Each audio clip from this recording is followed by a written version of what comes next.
Welcome to Crunch Time, a program dedicated to helping you survive the crunch times in your life, whether they are caused by accidents, natural disasters, poverty, economic recession, depression, or all-out economic collapse, or whether they are caused by your realization that today's food supply is being contaminated by artificial fertilizers, pesticides, and genetically modified organisms, and over-processing of crops into what can hardly be called food.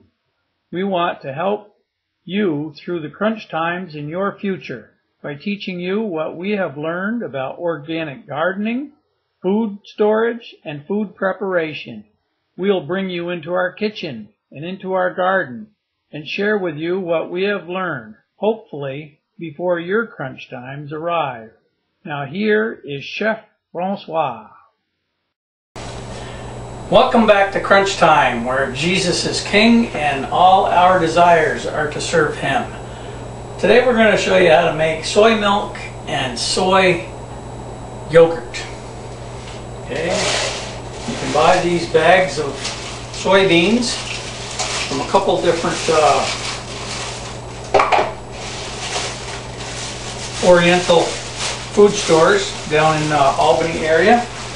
One on Swan Street and one on Central Avenue. And the soybeans are basically nice, hard little beans. And I got a soy machine for Christmas, soy milk machine for Christmas, last winter from my Chinese friend. And I'm going to show you that. It plugs in the pitcher inside that fits inside. It has a handle on it. Comes with a cord and a strainer and the handle for the pitcher and a little measuring cup. And what you got to do the night before you want to make soybeans is you have to take one of these measuring cups full of soybeans. They usually go right from the top. You put that into a container of water to soak overnight. Usually I soak them in hot water, so they don't have to soak overnight. If you use hot water, you can usually get it to soak up within 3 or 4 hours. We did soak these overnight in hot water. It started as hot water. And then we going to rinse them off. And we're going to put them in here. And inside there's a couple marks. See if you can see them in here. There's 2 marks right here. Low and high. And the water level's got to be between those marks. So, I'm going to run my water to get it hot. Because this machine heats up the water and then grinds it up like a blender in a food processor, and then it cooks for a certain number of minutes. So the hotter the water is when it goes in, the hotter the beans are when they go in, the less electricity it has to use and the less time it has to use to run. I usually do 2 batches at a time. I'm going to show you just one batch for now.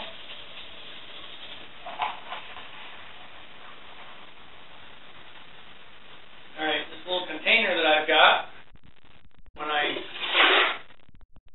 fill it up, I think twice, completely to the top, it will bring our water level right between those marks. A little bit shy, so I'm going to add just a little bit more. Set that down. And we'll show you the top of the machine first. Put my glasses on so I can see. There's a number of settings on here. One says full bean, which is for soybeans. One says mung bean, which is little black beans that you can get. One is fine cereals, and one is rice paste.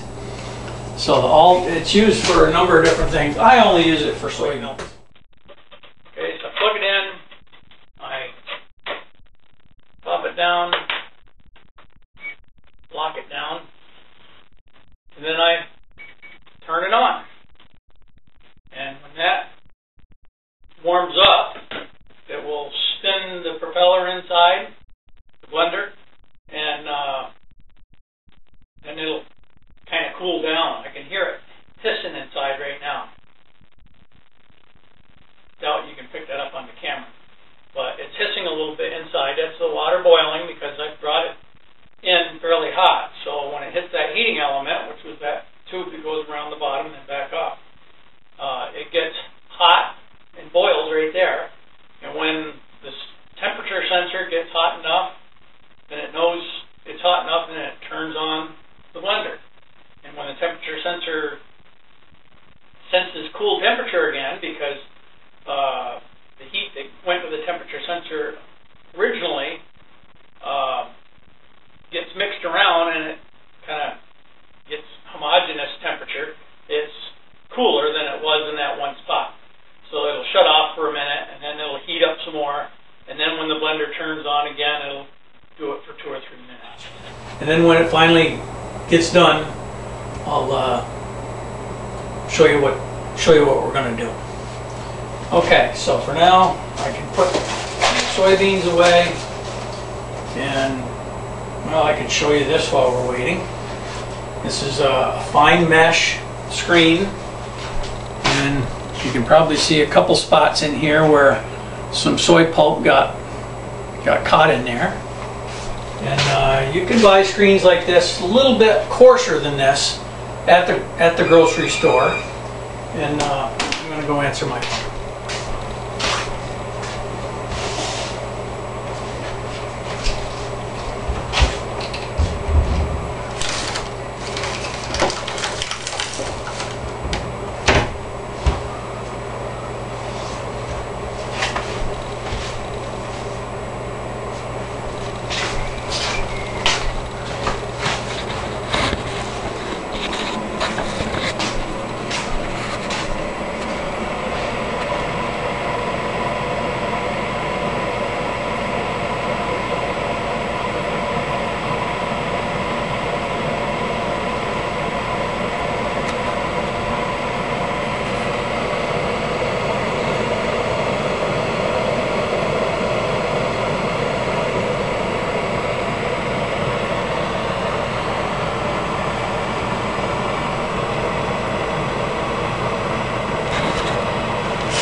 Notice the propeller spun for only a couple seconds. Now you can't hear it hissing anymore. So it'll heat back up until it's hot again, and then it'll spin for a couple minutes.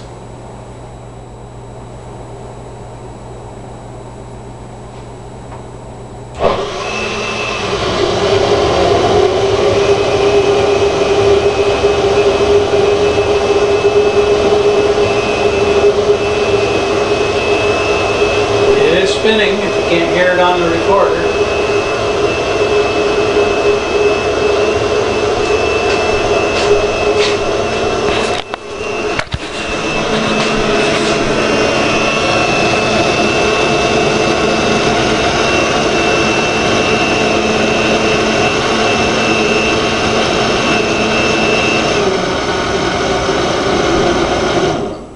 And that's all the blending it will do. And from then on, it just cooks. Keeps the temperature hot. Oh, wait a minute. There it goes again.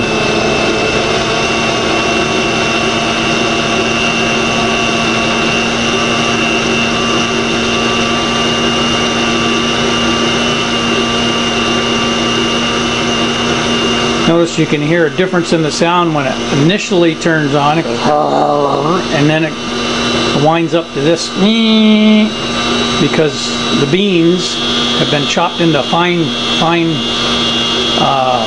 pulp.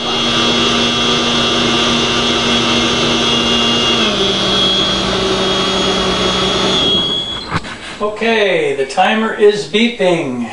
It is done cooking the soy milk, so we have to unplug the machine, unflip it.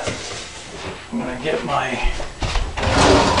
rubber spatula ready, and the inside can just sit somewhere, but usually there's some broken up beans stuck in one or two of the holes, so I usually scrape those off. Put this down somewhere, or rinse it off if I'm done with my second batch. Then I'll take that like that and hold it and pour slowly. So we get mostly milk at first. By the time we get to the bottom, we're going to have quite a bit of pulp.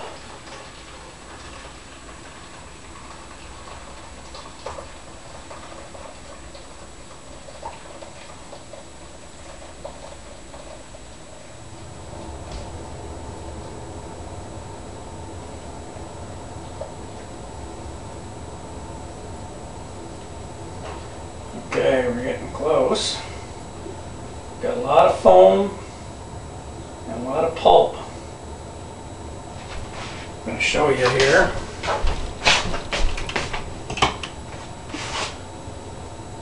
I don't know if you can see it down in there. A lot of pulp and foam. It will fit in the screen if you went slow enough at the beginning.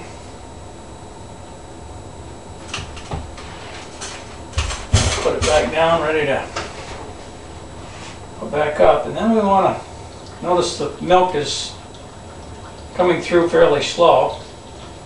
And if we squeeze it by pushing down on the top, a lot more milk will come out. And when we get done, we want to have our pulp fairly milk free because we want to save all that milk. The pulp we use too, but it doesn't need to have milk in it. Pulp is very useful. It's high in protein. If you've ever seen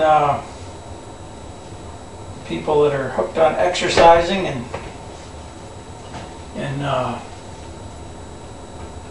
diet, a lot of times you'll see them using what they call a protein mix or protein shake or something. And one of the main ingredients of the protein shake is soy protein isolate. Well, basically what that is this pulp.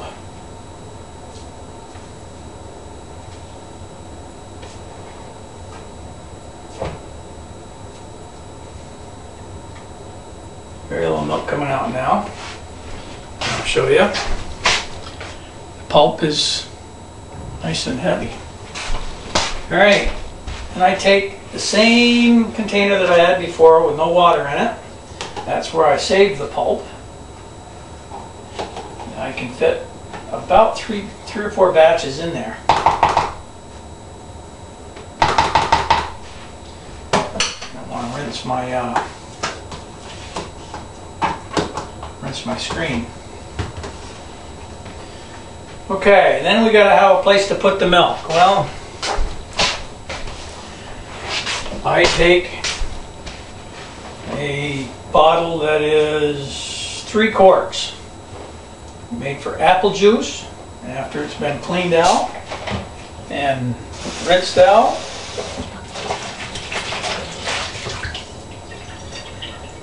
I pour my soy milk into there. There is a little bit of a spout on this thing.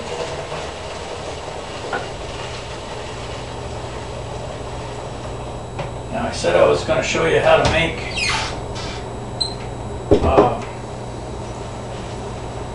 yogurt as well. So I'm going to take a bowl, pour quite a bit of this hot milk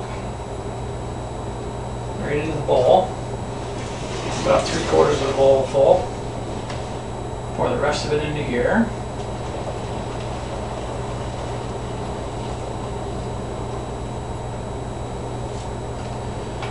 And then before I go anywhere, I'm going to get my next batch started. Water's up to full hot temperature. I'll get my next batch started.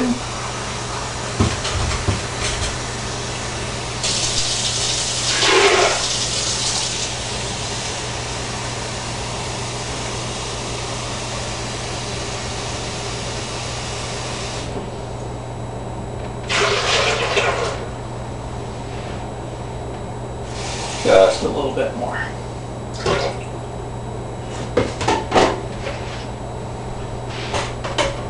Wipe off this little bit on top. And plug it back in. Push the full bean recipe. Alright, to make yogurt. Well, first of all, I'll tell you what to do with the milk. You don't just take hot milk like this and put it in the refrigerator. You want to cool it off the best you can. What I do is I fill up the sink with cold water. And I have hot water on the right side and cold water on the left side. So I'll fill it with cold water, and as I'm filling it up, I'll just let it flow right over top of the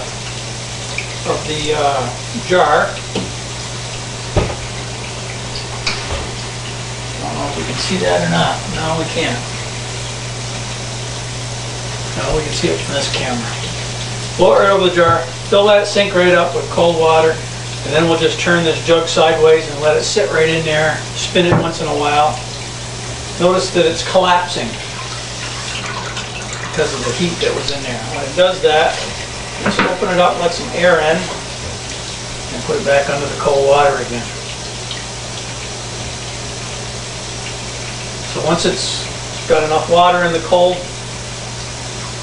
water bath over here, we can just turn it sideways, and you want at least enough cold water inside to at least reach up to the level of the milk that's inside. Which means when we get the second batch in there, we're going to have to raise it up some more.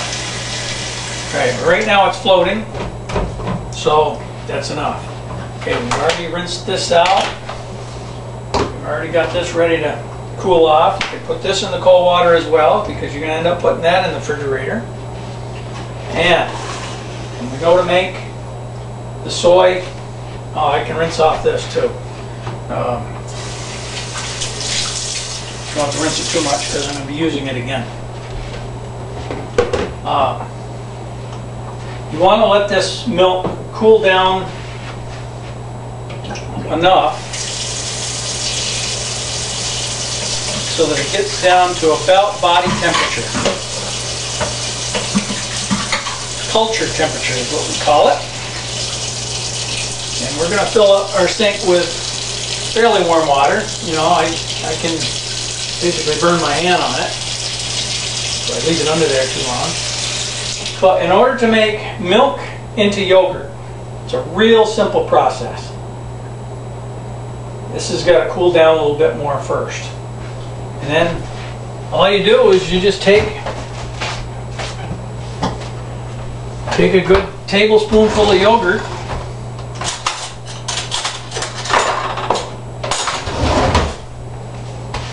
yogurt is a culture that's alive. It's got the probiotic bacteria in it, and it's turning the milk into yogurt. So you just take a spoonful of that, put it in here, you mix it up until it's all separated everywhere so that the culture is spread out, and it starts growing. And then you put it down into the sink with some warm water, and I'm going to cover it over with a board and a towel just to keep it warm in there. And then over the period of the next 3 hours or so, that culture will grow and you'll have a bowl of yogurt when you're done. But we don't want to put it in now, because if we put it in now, it's going to kill the culture that's in this yogurt. Because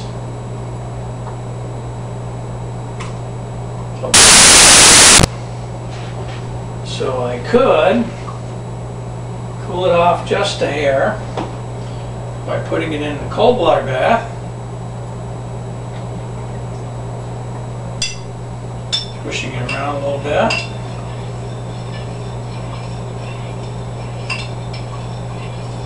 Be nice if you had a thermometer, but gee, you can tell by touching it with your finger.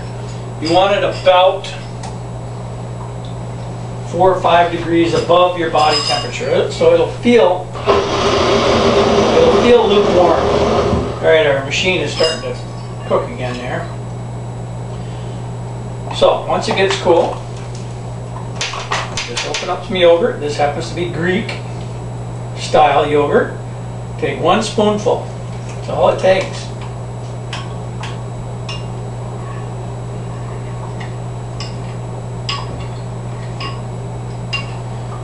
Make sure it gets separated, not just a clump of it sits on the bottom. That's about the right temperature now.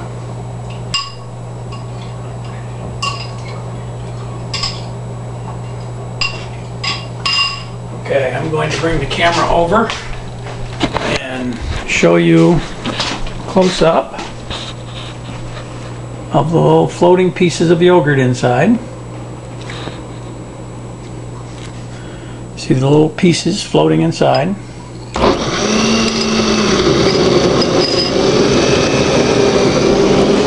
Now we can set our camera back up over here.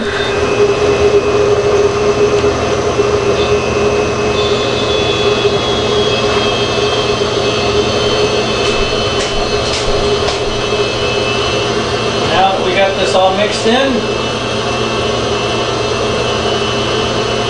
perfect temperature.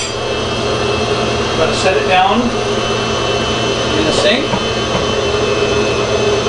with some hot water around the outside. I'm going to fill it up a little bit more so that hot water can keep it warm.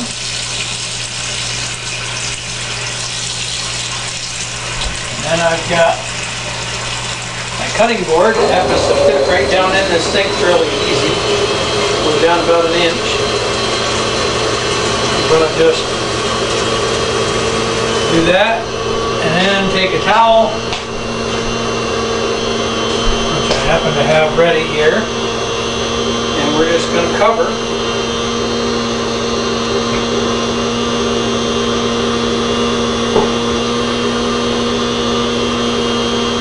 the whole thing just to keep the heat in there. Okay, we're going to spin our bottle once in a while, and if that water in the sink gets lukewarm instead of cold, we'll just put some more cold water in there. Okay, until the second batch is done, I'm going to pause. Okay, our second batch of soy milk is done cooking. So we're going to plug that, take this out. Once again, use our spatula. The pulp that gets caught on a couple holes.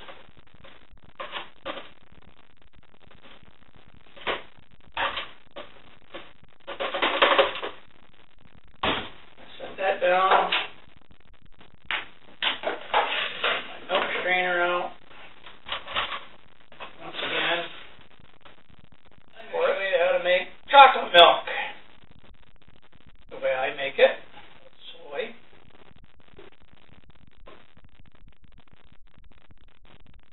Could use Nestle's Quick, but that's kind of expensive. Got a much cheaper way to do it.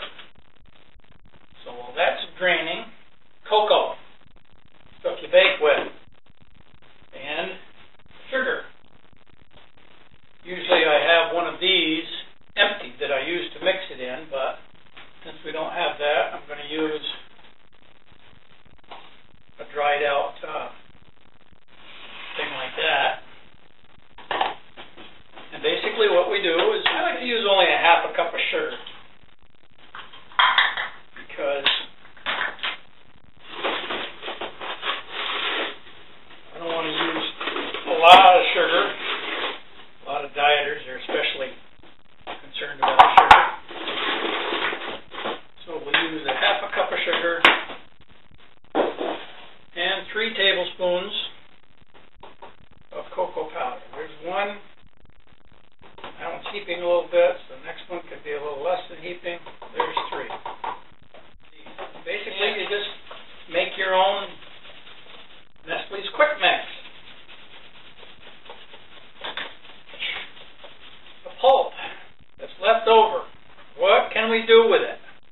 Gee, we need protein in our diet, especially in survival mode.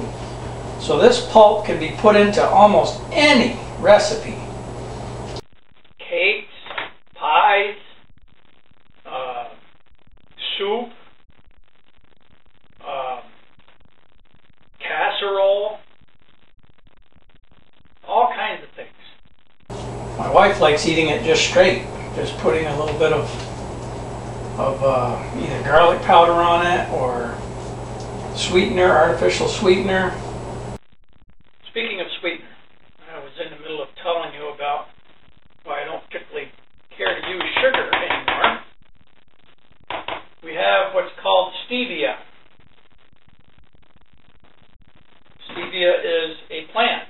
We're going to grow some of that in our garden. I just got the seeds today. We're going to grow stevia in our garden. Basically, you take the leaves, and you can either make tea out of the leaves just the way they are, put them in your dehydrator and dry them, and then later crunch up the leaves into a fine powder and use that for a sugar substitute. I won't have the same texture, so whenever you're using it in a recipe, you may have to alter the amount of other ingredients to make up for that lack of bulk that the sugar would have given you. Take my sugar, and I'm going to try to do that with this one. Put your hand on the top of it. If a little bit gets on your hand, you can at least save it from making a mess.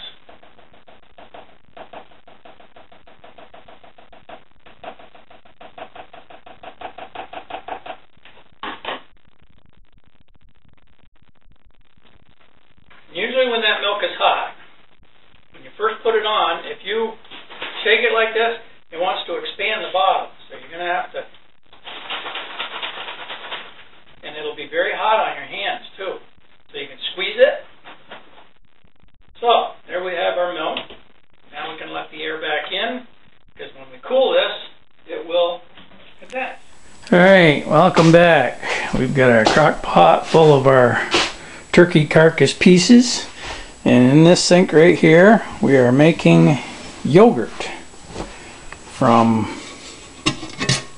soybeans, and it is definitely firming up. It does have some liquid around the outside that I could skim off, but definitely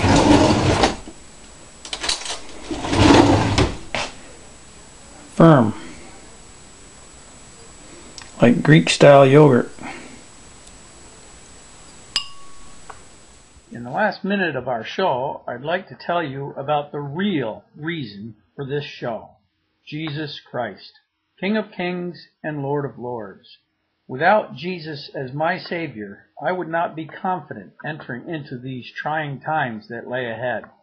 If Jesus is not your Lord and Savior, I suggest you send me an email at crunchtime@roadrunner.com and ask me how you can join the God who loves you, His Son Jesus Christ, and His disciples in everlasting life. For now, I say to you, God bless and keep you and yours. I'll see you next week on Crunch Time with Chef Francois.